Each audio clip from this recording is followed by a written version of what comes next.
नेपालमै पहिलो पटक 100% भिट्रिफाइड टाइल्स उत्पादन गर्ने लामिनार टाइल्सले काठमाडौँ गैरीधारामा एक्सक्लुसिभ फ्ल्यागशिप एक्सपिरियन्स सेन्टरको शुभारम्भ गरेको छ।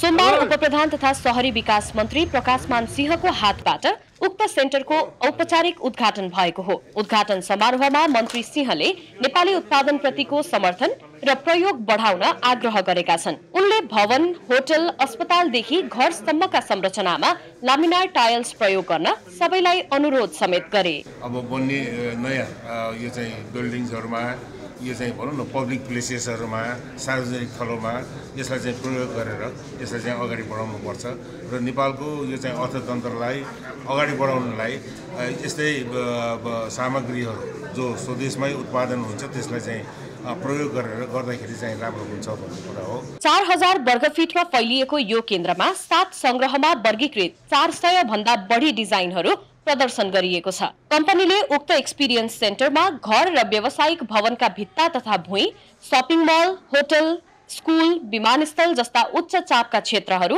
घरको छत, पोखरी, बाथरुम, ड्राइभवे, पार्किङ लगायतका बाहिरी क्षेत्रका लागि उपयुक्त हुने टाइल्सहरू प्रस्तुत गरेको छ।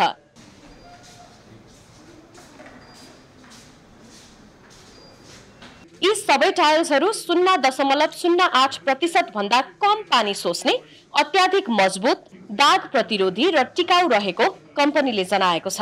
टिकाउ, बलियो, दाग नलाग्ने, फ्रस्ट रेसिस्टेन्स सबै हिसाबले चाहिँ भिट्रिफाइड टाइल सबभन्दा उच्च कोटीको टाइल हो।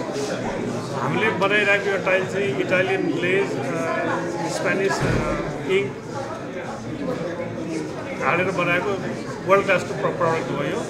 यसमा धेरै तपाईँले चाहिँ देख्न सक्नुहुन्छ नेचुरल डिजाइनहरू, अनेक्सहरू, मार्बलहरू देख्न सक्नुहुन्छ भने त्यस्तै फुल बडी टाइल बनाएका छौँ जुन चाहिँ हाई ट्राफिक एरियामा, साइडवाकमा, ड्राइभवेमा, हस्पिटलमा, एयरपोर्टमा सबै ठाउँमा लाग्न सक्ने किसिमको टाइलहरू हामीले बनाएका छौँ।